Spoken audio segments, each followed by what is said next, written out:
ครับสวัสดีพี่น้องสบายดีสุภูสุคนวันหยุดมื้อนี้พาถ่ายคลิปลิ้นคลิปจะคล้องไปถ่ายดอกคอยพูดแล้วสิถ่ายไฟ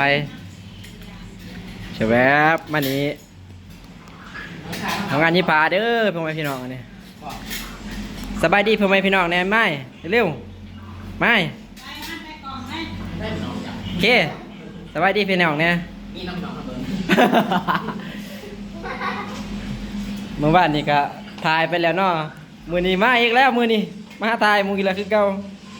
ได้ยังกินกินแล้วที่ต้องบุกกันหนักไม่เอ้ยสบายดีนี่ติ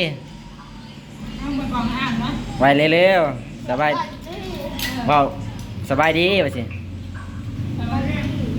โอเคไว้เร็วๆได้ยังกินนี่แกงหน่อไม้คือว่านี่คือเก่าอะชูดเดิมเปลี่ยนแต่ชีนทอดเป็นป้าทอดมื้อนี้